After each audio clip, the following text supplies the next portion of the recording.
So many commitments. So many commitments for Penn State football. I'm Thomas Frank Carr, Sean Fitz. We're back again to give you breaking news.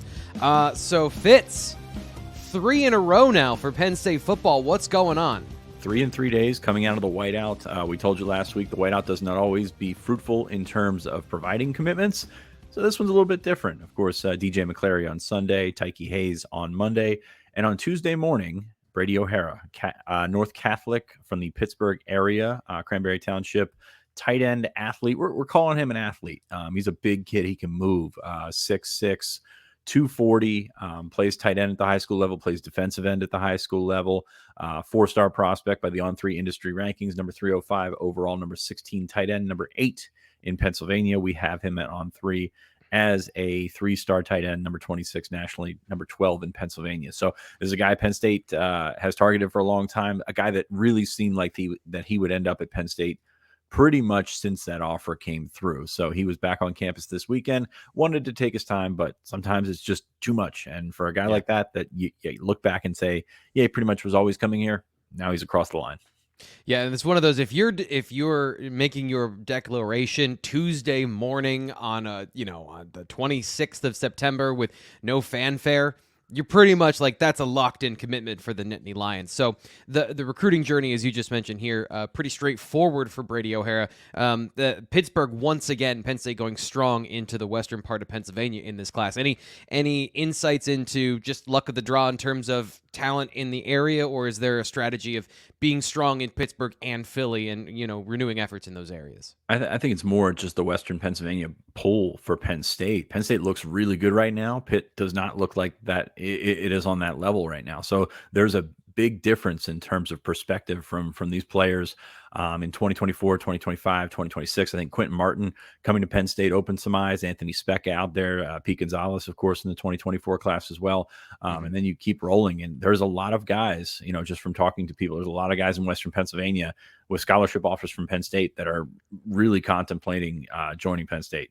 So I think that there's a lot of momentum there. Terry Smith is always going to be good there, but the way that Penn State's playing right now versus, the other options that they have down there, West Virginia, of course, is rallying and doing a nice job of things after the loss to Penn State to open the season. But still, I think there's a clear difference when you're looking at that pedestal of where Penn State is versus where some of the other area programs are.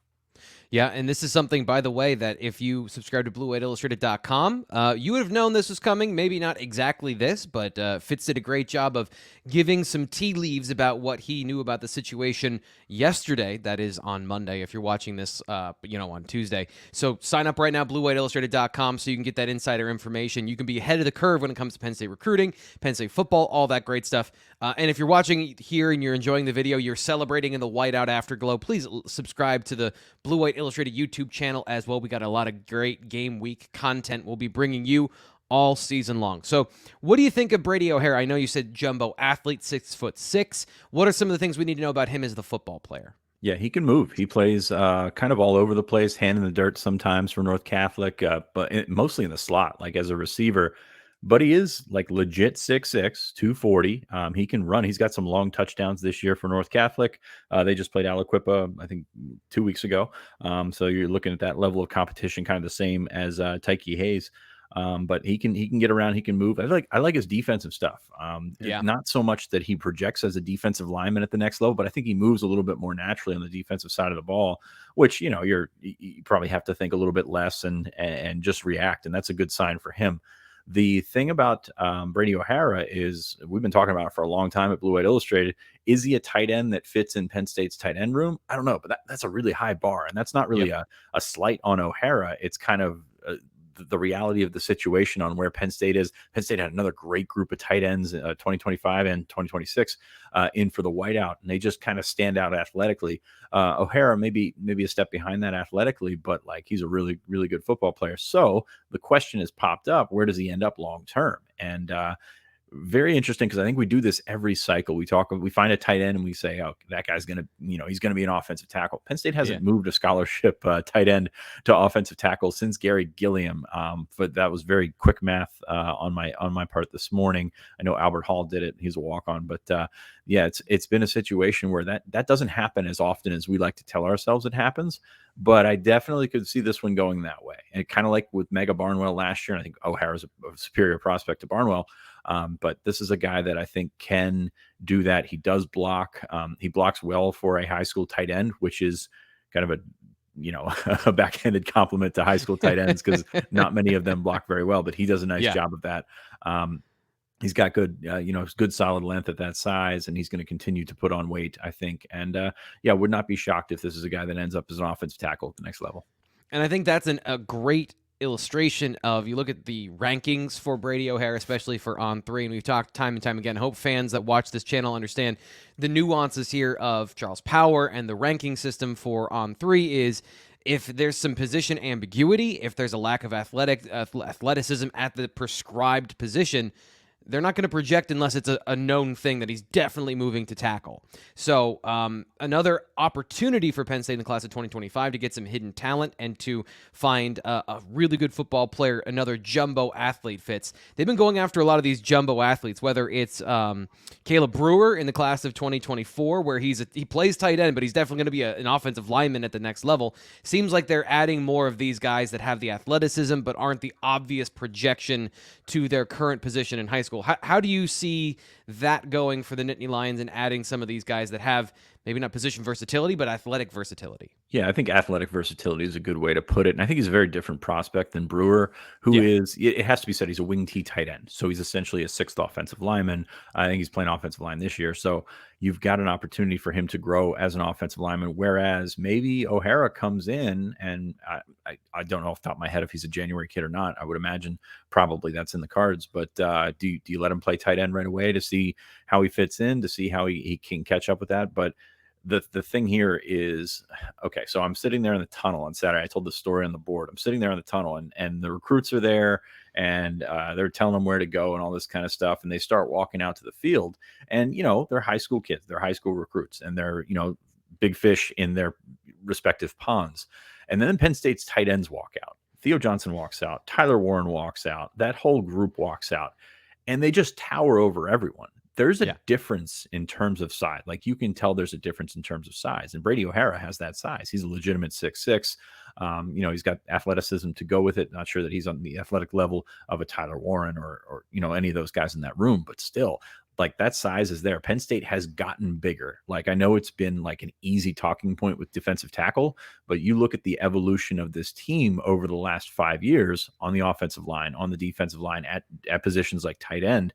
Penn State has gotten bigger to keep up with the top programs who figured out a long time ago that if you get the biggest, most athletic guys, good things are going to happen. So I think that that's really part of this point. And on top of that, he's a Pennsylvania kid. He's a guy that, and I know that we say that really doesn't matter in terms of evaluations, but it does matter in terms of public perception and all that kind of stuff. So that's going to factor into it at some point, even though it's not an overwhelming thing, because there's a lot of kids that Penn State offers in Pennsylvania. But I mean, I just did not see them saying no to a kid like Brady O'Hara, who may be a bit ambiguous with his position, but at the same time, he brings a lot of the traits that you've been looking for in your tight ends and offensive linemen.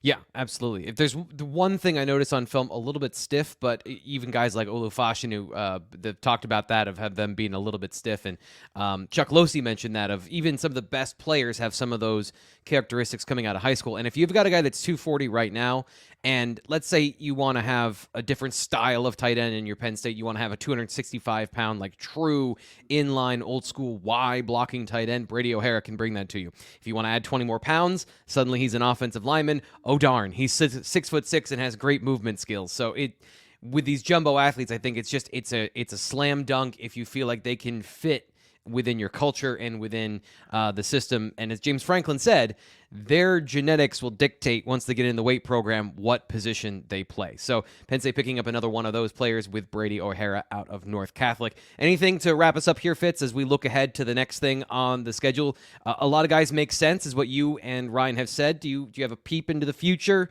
Not telling you to predict anything or give us any trade secrets, but what are you thinking about heading forward to the class of 25? Yeah, I think these are the three that we kind of circled. I set the over under at 2.5 for that reason, with actually these three in mind, knowing that Hayes was going to announce on Monday. O'Hara was actually going to announce on Wednesday, but decided to move it up to Tuesday. But no, these were the three that we had in mind. There are some other guys that make sense. Penn State's hot right now, like in terms of perception coming out of the whiteout, which is your best atmosphere of the year. It is kind of everything that you're looking for in the next or in the week following that. So I think Penn State has turned that momentum into commitments. So I think that there's a lot to like if you're Penn State right now, and I think there's more coming. You felt good about these three in the immediate aftermath, but feels like there could be more coming. And you see a guy like McClary jump on board, not a Pennsylvania kid. You see a guy from outside the state jump on board. I think that's going to catch more eyeballs, and I think it's going to help Penn State.